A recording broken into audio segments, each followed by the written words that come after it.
reportedly discovered a Google search involving Savannah Guthrie's salary and Nancy Guthrie's home address. Federal agents just extracted a chilling piece of data from the suspect's electronic trail in the Nancy Guthrie investigation. Once weighed against established evidence, the motive shifts from a mere psychological theory into a definitive forensic conclusion. Sheriff Nanos has possessed a specific image since the first day. He acknowledged it on television, yet keeps its contents hidden. Somewhere, an 84-year-old woman remains missing, a shadow in her own mystery. A $1 million bounty remains untouched, while the key witness maintains a chilling silence, forcing a complete reevaluation of this entire mystery. In the world of abductions, 6 weeks is an eternity. Generally, the initial 72 hours dictate the final outcome. That window decides the quality of leads, the investigation's trajectory, and the ultimate hope for a safe return. By the 6th week, without a ransom payment or confirmed proof of life, the search enters a darker, more uncertain phase. The trail hasn't gone cold, but it has become quiet, a phase defined by meticulous forensics and psychological patience. During that pivotal 6th week, Pima County Sheriff Chris Nanos spoke with national media, offering a statement that shifted the lens. Indeed, we have a clear theory on his reasoning and suspect a targeted attack. Though absolute certainty remains elusive for now, the sheriff explicitly noted that his team has a firm grasp on the perpetrator's underlying reasoning. He characterized the crime as targeted and warned that the individual responsible remains a very real threat to others. A sheriff labeling a crime as targeted is making a calculated, clinical declaration of intent. It suggests the victim wasn't a random casualty of opportunity or a house that looked easy to breach. This wasn't about an open door or mere bad luck. Nancy was the specific, intended objective. A calculated reason existed for why that specific address and that exact woman were marked for disappearance.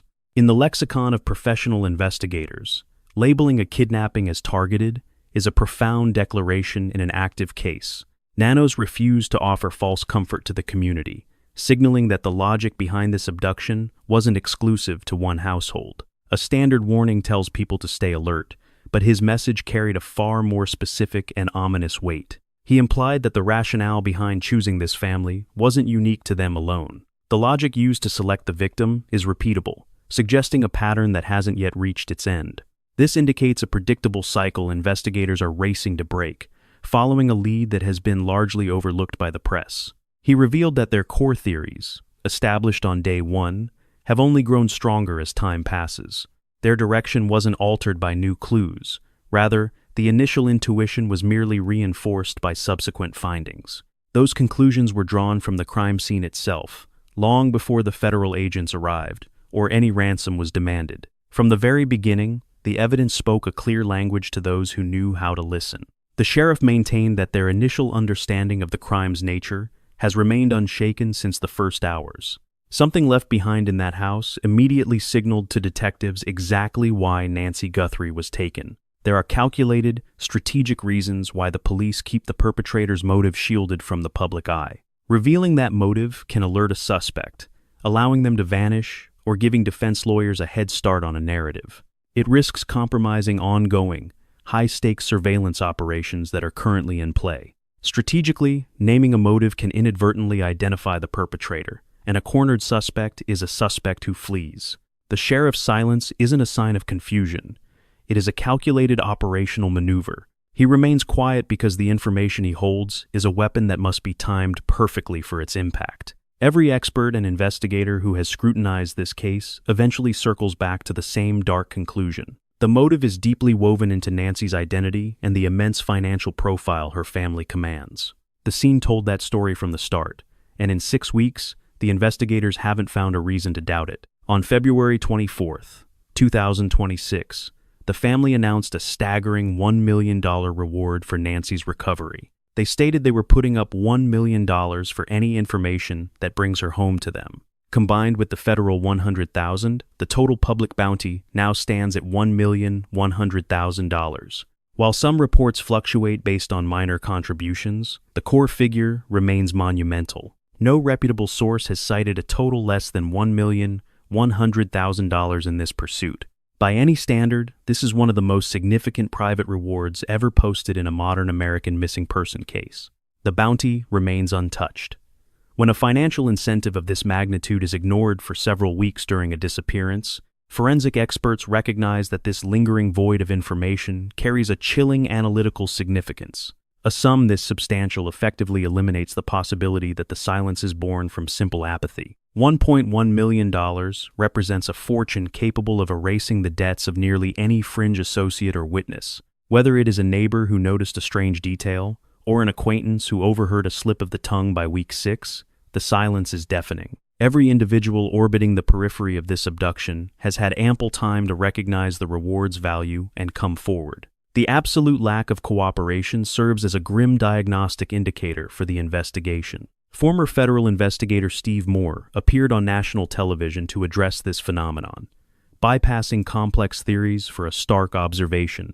He posited that the only reason for such silence is that anyone with the truth is likely legally responsible for the act. This isn't just a hunch. It's a clinical deduction from a veteran who handled the most violent federal cases.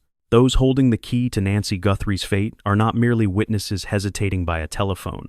They are woven into the fabric of the crime itself, bound by their own complicity. Whatever secret would claim that $1 million prize is a secret that would lead to a prison cell. They cannot speak without dooming themselves. This isn't how crimes with loose ends typically function. Usually, a single exposed nerve or a careless witness eventually breaks.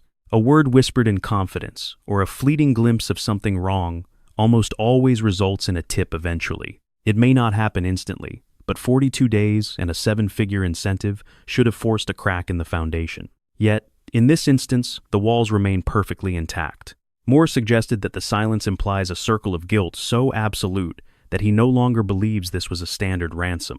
He pointed to a glaring absence in the case, the total lack of any tangible evidence that Nancy is still alive. Key dates on February 5th and February 9th passed without a single authenticated sign of life from those claiming to hold her. The scattered demands that surfaced in early February were quickly debunked as the work of scavengers like Derek Kalla. This California opportunist possessed no genuine link to the crime, merely attempting to exploit the family's public desperation. There was never a legitimate attempt to provide proof of life, leading Moore to suspect a much darker underlying motive. Law enforcement analyst John Miller examined the situation through a more procedural, cold-eyed lens. He clarified that moving the command post to Phoenix was a tactical shift, rather than a sign the case was going cold. However, he noted that the failure to provide proof after 2 deadlines suggests one of 2 unsettling possibilities. Either the perpetrators panicked under federal pressure, or the ransom was never the actual objective of the kidnapping. Regardless of the theory, every path leads back to the same haunting interrogation, a question that has lingered in the shadows for 6 long weeks without a whisper of an answer. What made Nancy Guthrie the specific target of such a calculated act? Within 3 days of the family's video plea, an opportunist identified a weakness, illustrating how exposed their lives had become. On February 4th, 2026, the Guthrie siblings Savannah, Annie, and Cameron recorded a message intended for the captors. They spoke directly to the camera, broadcasting their grief and their resolve to whoever was holding their mother. Savannah's verbal promise to pay any price was broadcast globally, turning their private desperation into a matter of public record. It was a signal to the world that they had the resources to pay, making them a target for a different kind of predator. That predator was Derek Kalla, a man now staring down 2 severe federal indictments. He stands accused of transmitting interstate ransom threats and the malicious use of technology to harass a family in crisis. These federal crimes were the result of his actions immediately following the family's plea, using a voice-over internet protocol application. By masking his identity with a secondary number, he sent chilling text messages to Annie Guthrie and her husband, Tommaso Cione. Both of them received the same message aimed at exploiting their deepest fears for profit. He inquired about a Bitcoin transaction, acting as though he were the one holding power over their mother's life. Mere minutes after the text, he placed a 9-second phone call to a family member, a brief but agonizing contact. However, his digital footprints were shallow. Authorities traced the account to its source email within hours of the report. In a staggering display of amateurism, the account was linked to his personal Gmail, leaving his full legal name visible to agents. The illusion of anonymity vanished when federal agents arrived at his residence in Hawthorne. According to federal records, Kala wasted no time confessing to those messages. He had been watching the tragedy unfold on the news. He admitted to harvesting personal data from a dark corner of the web, driven by a curiosity to see if the family would bite. Following his arrest, he secured his release on a $20,000 bond, though every digital move he made was now being watched. It took the Bureau mere hours to unmask him. His attempt at anonymity was amateurish, a standard Gmail account linked to a number he thought was untraceable. To be clear, Kala was a ghost in the machine, a spectator entirely disconnected from the actual abduction. He was a bottom feeder, a digital scavenger who spotted a crack in a family's armor and tried to exploit the opening. Yet, the Kala incident exposes a chilling reality, the sheer volume of public intelligence that exists on this specific bloodline. It reveals how effortlessly a motivated stranger with a keyboard can piece together the private architecture of a human life. Within 48 hours, he had scavenged enough intimate detail to weave custom-tailored psychological traps for individual family members. Armed with their full names, private numbers, and the leaked specifics of the Bitcoin ransom already circulating in the press, he successfully hunted down direct lines to Annie Guthrie and Tommaso Cioni. Cioni is not a man who sought the spotlight. He is a figure who preferred the quiet shadows of a private life. For over 10 years, he taught biology at a Tucson prep school, spending his nights playing bass for a local group called Early Black. Their digital footprint tour dates, bios, and venue histories span the Arizona desert from Phoenix to the high country of Flagstaff. A simple professional profile on LinkedIn confirmed his long-standing tenure in the classroom. His name was woven into years of school archives and community newsletters, anchored by his 2006 marriage to Annie Guthrie. His status as Nancy Guthrie's son-in-law was hiding in plain sight. It wasn't a secret. It was just data waiting to be scraped. Annie's life was equally visible, a published author and former marketing executive whose career path was etched into the public record. Her kinship with Savannah is no mystery.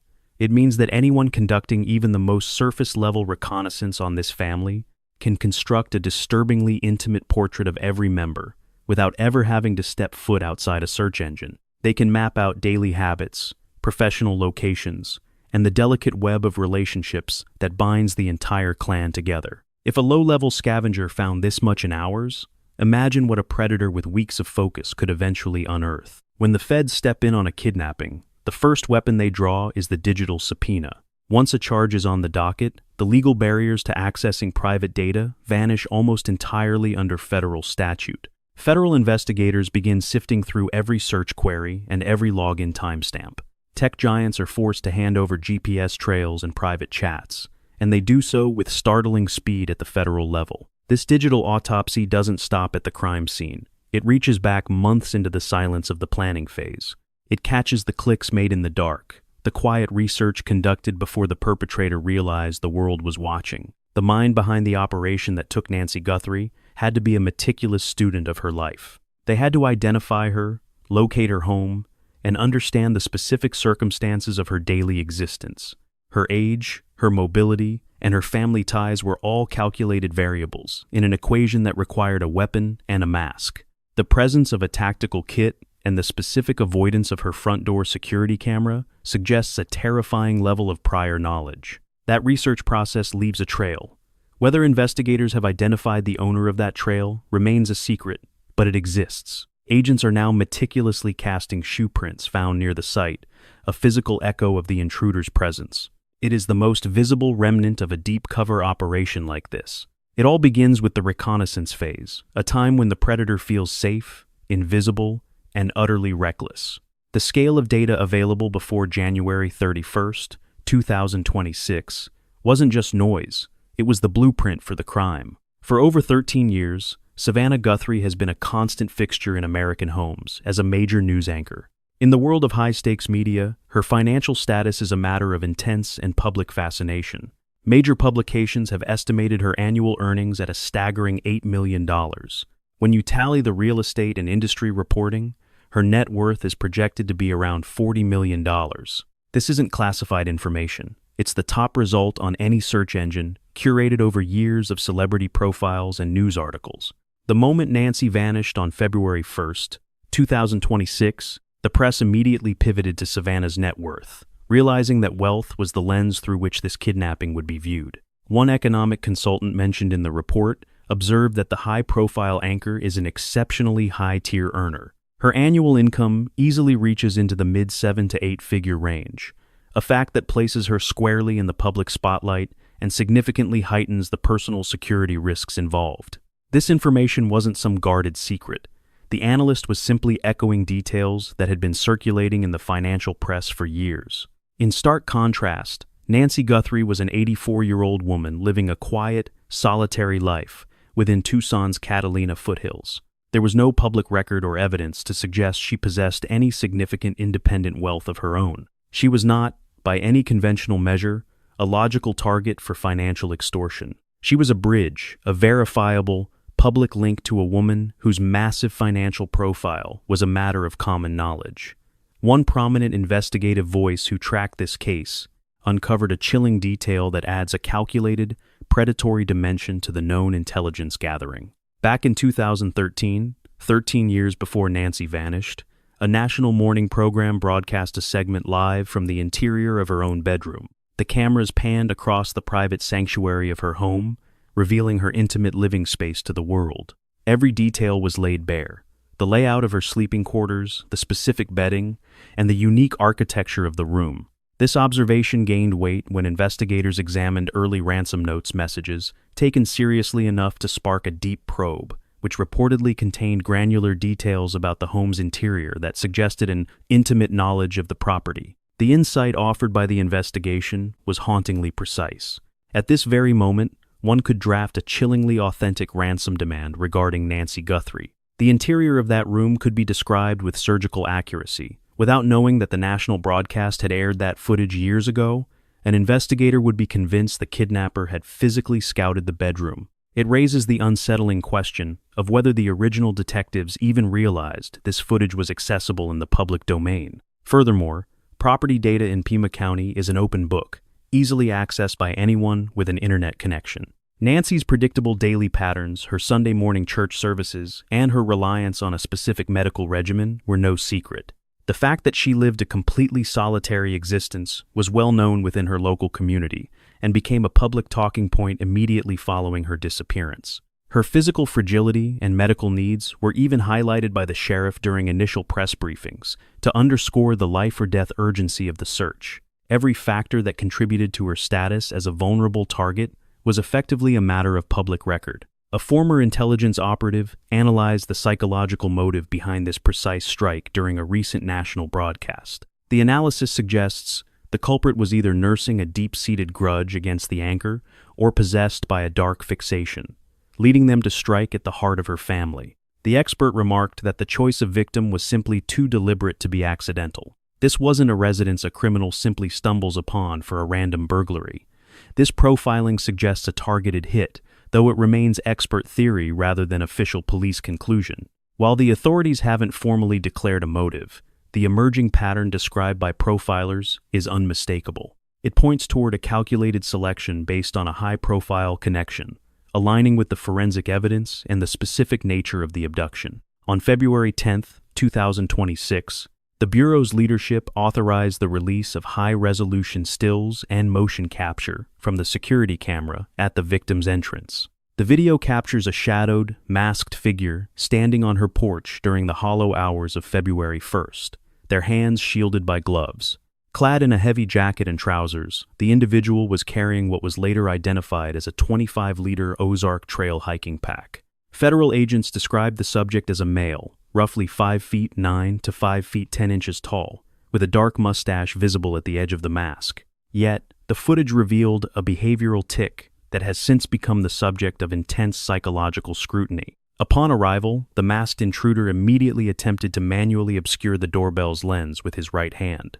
When that failed, he reached for nearby foliage from a potted plant to block the view. He didn't smash the device or tear it from the structure. He merely masked it, buying himself a window of invisibility, moving with a cold, measured deliberation. A veteran investigator with 25 years of experience in the Bureau's violent crimes and serial offender units scrutinized the footage, finding clues that went far deeper than the grainy visual surface. Regarding the sidearm, the suspect utilized a low-quality holster, positioned awkwardly at the front of his waist in a tactically flawed manner. A professional, someone with a combat background or a history of high-level criminal activity, would never carry a weapon with such amateurish and insecure placement. The expert noted that such a position would make a clean draw nearly impossible while wearing gloves.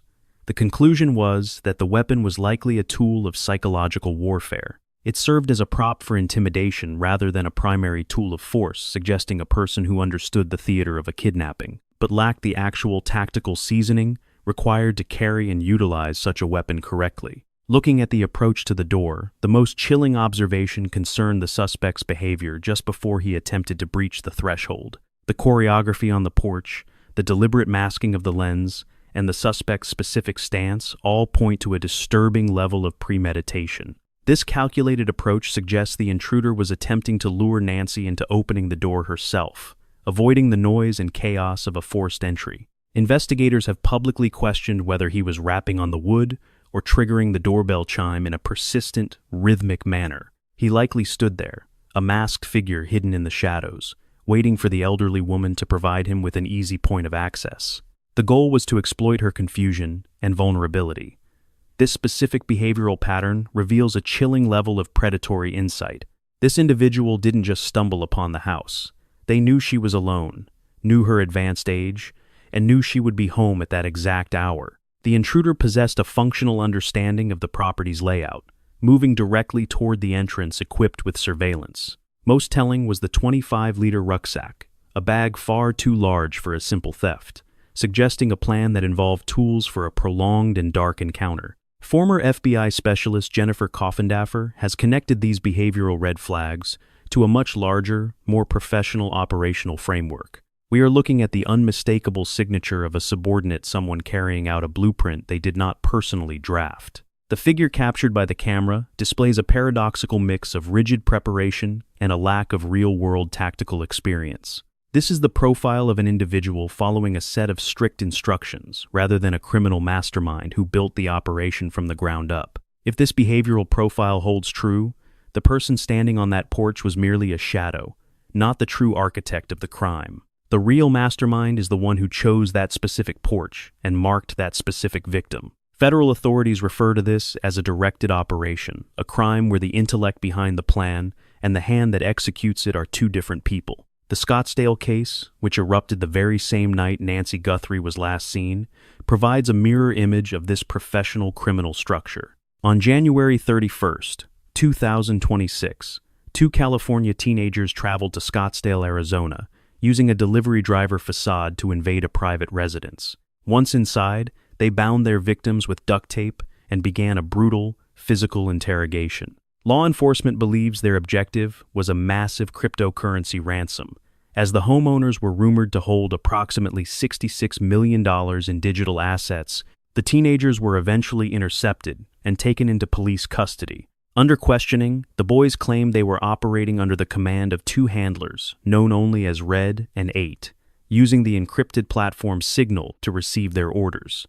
To this day, the shadowy figures behind the pseudonyms Red and 8 have managed to avoid identification and legal prosecution. While no formal link between the Scottsdale home invasion and Nancy Guthrie's disappearance has been established by the authorities, and officials have refrained from publicly connecting the two files, former agent Jennifer Coffindaffer highlighted the haunting structural similarities to the public on March 15, 2026. She noted that while the boys in Scottsdale were clumsy, the underlying operational patterns were far too similar to be dismissed as coincidence.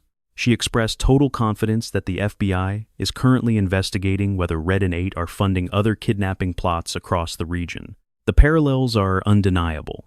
Actors with California ties traveling to Arizona to strike high-value targets based on their financial profiles. These crimes involve cryptocurrency demands and executive-level masterminds who maintain a safe distance from the physical violence. In the Scottsdale incident, the handler infrastructure was meticulously designed to create distance through encrypted digital layers. Coffindaffer then brought attention to a critical detail that had largely been ignored by the mainstream press. A billboard seeking information on Nancy Guthrie had been strategically placed in Woodland Hills, California, a specific hub within the Los Angeles sprawl. The The Bureau does not choose billboard locations at random. Every placement is a cold, calculated decision based on active leads. This move into the California market prompted a pointed question. Why focus so heavily on this specific geographic corridor? Her analysis was sharp. While the public is focused on the local scene, the real investigative heart of this case is beating elsewhere. A distinct California thread is woven through this entire mystery, starting with Derek Kayla, the ransom hoaxer from Hawthorne. The violent home invasion in Scottsdale also involved young men who hailed from the California area. From the Woodland Hills billboard to the California registered accounts used by Kala, the digital and physical trails keep returning to the same state. Whether these threads are part of a single web remains unconfirmed, but they represent a geographic pattern the FBI is taking very seriously. In a directed hit, the most significant player is rarely the person who shows their face at the front door. The true target for investigators is the ghost who selected the door in the first place. This is the individual who compiled the intelligence, analyzed the financial status, and mapped out the victim's daily life. This is the one who, in the weeks preceding January 31st, was performing the predatory research necessary to set this operation in motion. That research, conducted on hidden devices and through anonymous accounts, is the real story of how Nancy Guthrie was targeted. As this investigation enters its 6th week, the search for that architect continues in the shadows. A pair of dominant hypotheses have crystallized among the forensic specialists and former operatives now analyzing the trail. Both share the same haunting origin. Though authorities remain silent, both narratives carry a heavy burden of probability. When stripped to their core, they reveal a singular dark truth. The first premise suggests a financial extraction that spiraled into chaos.